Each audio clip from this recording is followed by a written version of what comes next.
வணக்கம். குடியாத்தம் குமரன். இப்போ எடப்பாடி பழனிசாமியாக இருந்தாலும் அவரோடு இருக்கக்கூடிய அடிமைகளின் கூட்டம், எடப்பாடியே தலைமை அடிமை தான், எடப்பாடியே அடிமை தான். இன்னைக்கு மோடி, அமித்ஷா, பிஜேபியோட அடிமை தான் எடப்பாடி பழனிசாமி. அவர் கூட இருக்கிற முன்னாள் அமைச்சர்கள் எடப்பாடியே அடிமைன்னா இவங்க அடிமைகளுக்கெல்லாம் அடிமை. இப்போ இவங்க எல்லாம் சொல்றது என்னன்னு கேட்டா, மாண்புமிகு முன்னாள் முதலமைச்சர் அண்ணன் ஓ பன்னீர்செல்வம் அவர்கள் திமுக இணைந்து விட்டார். மாண்புமிகு தமிழக முதல்வர், அன்பு தலைவர், தமிழினத்தின் தலைவர் தளபதி முன்னிலையிலே திமுக இணைந்து விட்டார். அவர் அண்ணன் ஓ பன்னீர்செல்வம் அவர்கள் திமுக இணைந்தவுடன் அவர் எடப்பாடி துரோகி, துரோகி, ஓ பன்னீர்செல்வம் துரோகி. அம்மா 3 முறை முதலமைச்சர் பதவி கொடுத்தாங்க, பதவி சுகெல்லாம் அனுபவிச்சுட்டு கட்சியை காட்டி கொடுத்துட்டு திமுகக்கு போயிட்டாரு.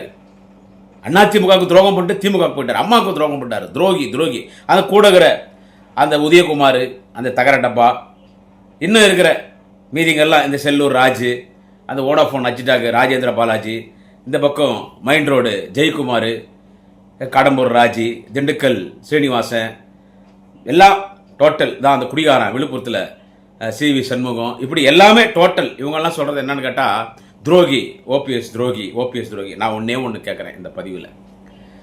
எனக்கு அவர் பழக்கம் கிடையாது. இப்போ தான் ஒரு வாரத்துக்கு முன்னாடி அறிவாலயத்துக்கு போயிருந்தேன். அன்னைக்கு அண்ணன் ஓபிஎஸ் அவர்களும் அவருடைய மகன் முன்னாள் தேனி நாடாளுமன்ற உறுப்பினர் ரவீந்திரநாத் அவர்களும் வந்திருந்தாங்க. அப்போ தான் நான் பேசினேன், ரொம்ப நேரம் பேசிட்டு இருந்தேன். நாங்கள் தான் அவர் வழி அமைச்சோம் காரியத்தி. இப்போ அவர் துரோகின்னு சொல்கிறீங்கல்ல, அண்ணன் ஓ பன்னீர்செல்வம் துரோகின்னு எடப்பாடி பழனிசாமி சொல்கிறாப்பில்ல. அண்ணன் எடப்பாடி அவர்களே ரொம்ப மரியாதையாக பேசுவோம், நம்ம இப்படி பேசுறதில்ல. இருந்தாலும் ஒரு நியாயமான ஒரு சில கேள்விகளை உங்களை கேட்குறேன். எடப்பாடி பழனிசாமி அவர்களே, துரோகி என்றதை எடப்பாடி பழனிசாமி சொல்லமா? அந்த பொம்பளை நல்லவளோ கெட்டவளோ சசிகலா, ஜெயலலிதாவை கொலை பண்ண கொலகாரி, திருடி, நம்பர் 1 அக்யூஸ்டு. ஆனால் உன்னை பொறுத்த வரைக்கும் கடவுள் யாரு? சசிகலா. உன்னை பொறுத்த வரைக்கும். ஆனால் ஜெயலலிதா கொலை பண்ண கொலகாரி. ஜெயலலிதா ஜெயிலுக்கு போச்சு, முதலமைச்சர் பதவி இழந்துச்சுன்னா அது காரணம் சசிகலா, சசிகலா தான். ஆனால் உன்னை பொறுத்த வரைக்கும் எடப்பாடி பழனிசாமி, உங்களை பொறுத்த வரைக்கும் ஆளினால் அந்த அம்மா தான் உனக்கு. அது உன்னை நம்பி முதலமைச்சர் ஆக்கிட்டு ஜெயிலுக்கு போச்சு. நீ சசிகலாவே கட்சி விட்டு நீக்கி விட்டு, இன்னைக்கு டிடிவி தினகரன் உன் கூட, டிடிவி தினகரனே கட்சி விட்டு நீக்கி விட்டு, உன்னுடைய எம்எல்ஏக்களுக்கெல்லாம் பணத்தை கொடுத்து எவ்வளவு வேணாலும் கொள்ளையடி. எடப்பாடி பண்ண ஒரு நல்ல வேலை என்னன்னு கேட்டால், அதிமுக 4 வருடங்கள் ஆட்சியிலே எடப்பாடி பழனிசாமி முதலமைச்சராக இருக்கும் பொழுது எடப்பாடி பண்ண நல்ல வேலை என்ன தெரியுமா? அதனால தான் அந்த கட்சி அந்த ஆள் கூட நிற்குது. எல்லாரும் எடப்பாடி கூட இருக்காங்க. என்னன்னு கேட்டால், எடப்பாடி என்ன பண்ண அப்படின்னா, எவ்வளவு வேணாலும் கொள்ளையடிச்சோ, எப்படியெல்லாம் திருட முடியுமோ திருடு. மிஞ்சி போனால் நம்மகிட்ட யார் வருவாங்க? பிஜேபி தான் வருவான். நம்ம பிஜேபி காலில் விழுந்துருவோம். நம்ம அவன் காலில் விழுந்துட்டா அவன் நம்மளை அடிமையாக ஏற்றுக்குவான், நம்மளை ஒன்றும் பண்ண மாட்டான். கட்சியை காப்பாற்றணும். அடுத்து பார்லிமெண்ட் எலெக்ஷன் இருக்குது, 2026 எம்எல்ஏ எலெக்ஷன் பார்க்கணும், உள்ளாட்சி எலெக்ஷன் பார்க்கணும். அது பணம் வேணும். எப்படியெல்லாம் திருட முடியுமோ திருடுக்குங்க. கூறிய பிரித்து இறங்க திருடியோ திருடு, பிக் பாக்கெட் அடிக்கிறியோ அடி, செயின் அடிக்கிறியோ அடி, தாலி அடிக்கிறியோ என்னன்னா பண்ணு, திருடிக்கோ அப்படின்னு சொல்லி கட்சியை தன் வசப்படுத்தினார். கட்சி தன் வசப்படுத்தினு சசிகலாவை எல்லாரையும் காலி பண்ணியாச்சு. ஆச்சா, டிடி தினகரன் நீக்கியாச்சு. ஓபிஎஸ் துணை முதலமைச்சர் ஆகிட்டேன்.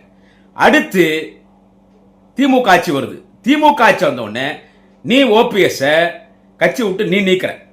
பொதுக்குழுவில் ஓபிஎஸ் வரும்போது ஓபிஎஸ் மேலே தண்ணி பாட்டில் அடித்து அவர் போனார், ஏடிஎம்கே ஆஃபீஸில் உக்காந்தாரு, தகராறு ஆச்சு. அப்புறமா எலெக்ஷன் கமிஷன் பூட்டு போட்டாங்க, உன் ஆஃபீஸுக்கு பூட்டு போட்டாங்க. நீ ஓபிஎஸ் நீக்கிட்ட, ஓ பன்னீர்செல்வத்தை நீ தான் நீக்கிற. உனக்கு என்ன துரோகம் பண்ணாரு?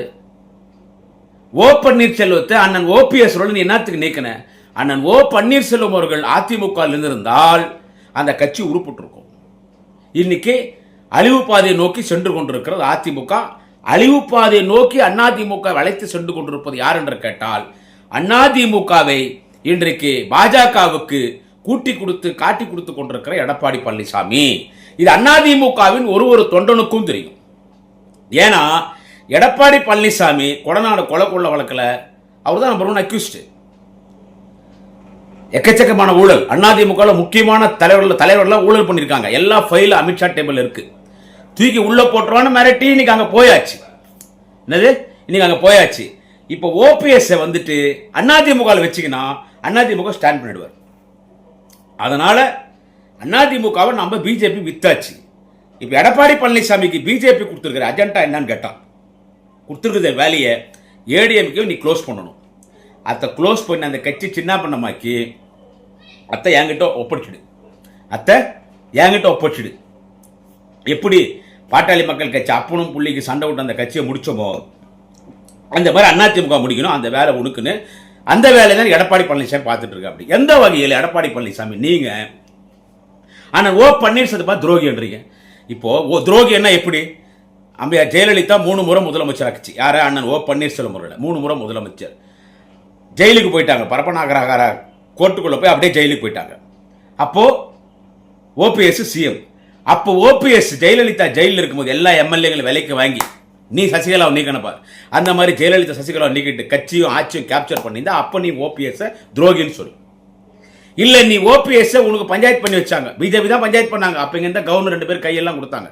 அப்போ உங்ககிட்ட துணை முதலமைச்சரா ஒருங்கிணைப்பாளர் அதிமுக இருக்கும்போது உன் கட்சிக்கும் ஆட்சிக்கும் ஒரு துரோகம் பண்ணியிருந்தாருன்னா துரோகின்னு சொல்லு. நீ கட்சி விட்டு நீக்கிட்ட. பலமுறை கீழே இறங்கி வந்தார், பலமுறை கீழே இறங்கி வந்தார். தன் தகுதி மீறி 3 முறை சிஎம் வந்தவர் இறங்கி வந்து ஒரு கட்டத்தில் சாதாரண உறுப்பினராக இருந்தா போற அதிமுக. இந்த அதிமுக கட்சி தான் என்ன 3 முறை முதலமைச்சராக்குச்சு. அதிமுகவின் பொதுச் செயலாளர் அம்மையார் செல்வி ஜெயலலிதா தான் என்ன முதலமைச்சராக்குனாங்க. அதிமுக ஆட்சியை முதலமைச்சராக அதுக்கு விசுவாசமா இருந்துட்டு போயிடுறேன். எவ்வளோ இறங்கி வர முடியுமோ அவ்வளோ இறங்கி வந்ததுக்கு நீங்க சேர்க்காம அவரை எவ்வளோ அசிங்கப்படுத்த முடியுமோ அவ்வளோ அசிங்கப்படுத்திட்டு எடப்பாடிக்கு என்னன்னா இனி அதிமுக சேர்க்கலன்னா ஓ பன்னீர்செல்வம் அரசியல் சாப்டர் க்ளோஸ், இனிமே வெளியவே வரமாட்டாரு, இனி நம்மள்தான் ராஜ்யம் நினைச்சார். எவ்வளவுதான் கீழே இருக்க முடியும் சார்? ஒருத்தர் அரசியல் பண்ணிட்டாங்கன்னு வச்சுங்க, அவ்வளோ சீர் அரசியல் விட்டு போக மாட்டாங்க. சாதாரண குடியாத்தம் குமரனால போக முடியல. அவர் 3 முறை சிஎம் ஆயிருந்தார். அது என்ன மக்கள் ஓட்டு போட்டு கூட சிஎம் ஆயிடலாம். ஆனா ஜெயலலிதா உக்காந்த இடத்துல இன்னொருத்தர் அந்த அம்மா உக்கார வைக்குது, அது 3 முறை உக்கார வைக்கிறதுன்னா அது எவ்வளவு பெரிய விஷயம், எவ்வளவு பெரிய பதவி. அது சிஎம் பதவி விட ஜெயலலிதாவால் சிஎம் ஆக்கப்பட்டது பெரிய விஷயம். அந்த இடத்துல இந்த ஓபிஎஸ் நீ அதிமுக சேர்க்கல அவ்வளவுதான் முடிஞ்சிச்சு தேட்டனா சும்மா இருப்பாரா? நல்ல முடிவு எடுத்தார். நீ அதிமுக சேர்க்க மாட்டோம்னு முடிவு எடுத்துட்ட. பிஜேபி அந்த முடிவு தான் இருந்தான். அவனுக்கு ஓபிஎஸ் அதிமுக வந்துட்டாருன்னா அதிமுக ஸ்டாண்ட் ஆயிடும், பிஜேபி அடிமையா போவாது. அதனால நீ அவர் ஓரம் கட்டும் போது அவர் அரசியல் அவர் நிலை நிற்கணும், உங்களை வெற்றி செய்யணும். திராவிட முன்னேற்ற கழகத்தில் இணைந்தார். எந்த வகையில ஓபிஎஸ் இபிஎஸ் துரோகி என்று சொல்லுகிறாய்? சொல்லு. நான் சொல்றேன், இதே எடப்பாடி பழனிசாமி அன்னைக்கு ஜெயலலிதா சிஎம் ஆக்கியிருந்தா ஓ பன்னீர்செல்வத்தை சிஎம் ஆக்கினாங்கல்ல அம்மையார் செல்வி ஜெயலலிதா, அந்த மாதிரி செல்வி ஜெயலலிதா அன்னைக்கு எடப்பாடி பழனிசாமியை சிஎம் ஆக்கிட்டு பரப்பன அக்ரஹார ஜெயிலுக்குள்ள போயிருந்தா இந்த எடப்பாடி ஜெயலலிதாவே கட்சி விட்டு நீக்கிட்டு இருப்பார்.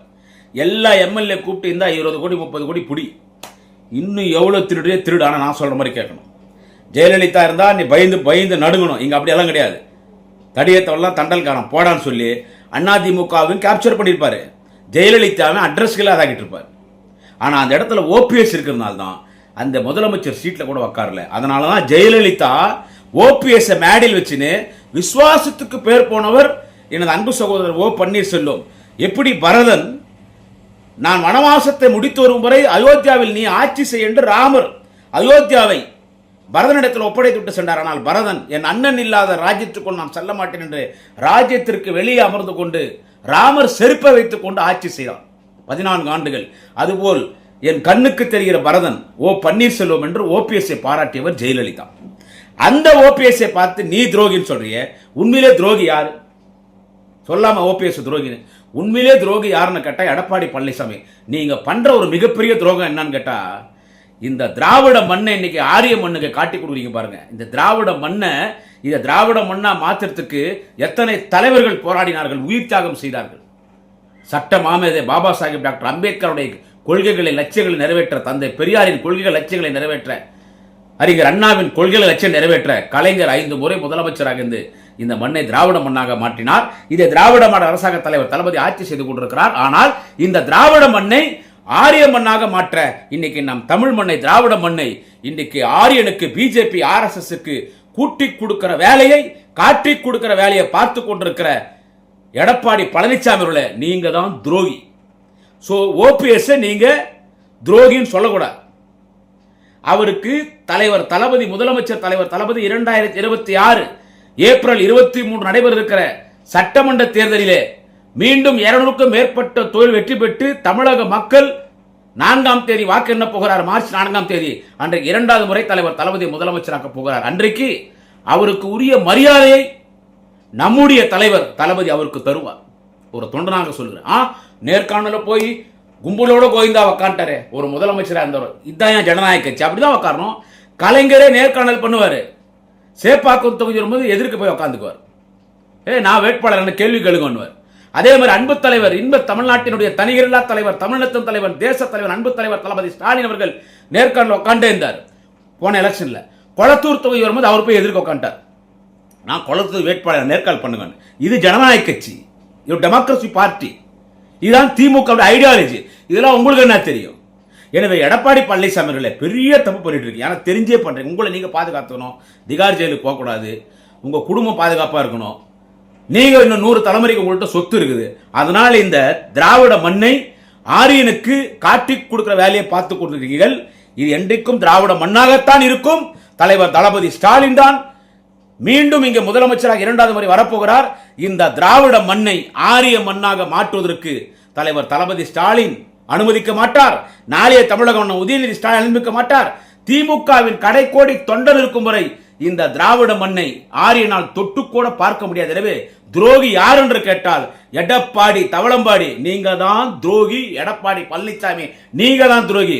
ஓ பன்னீர்செல்வம் ராஜ விசுவாசத்திற்கு அடையாளம். வணக்கம். நாள் இன்னொரு பதிலை சந்திக்கிறேன். குடியாத்தம் குமரன்.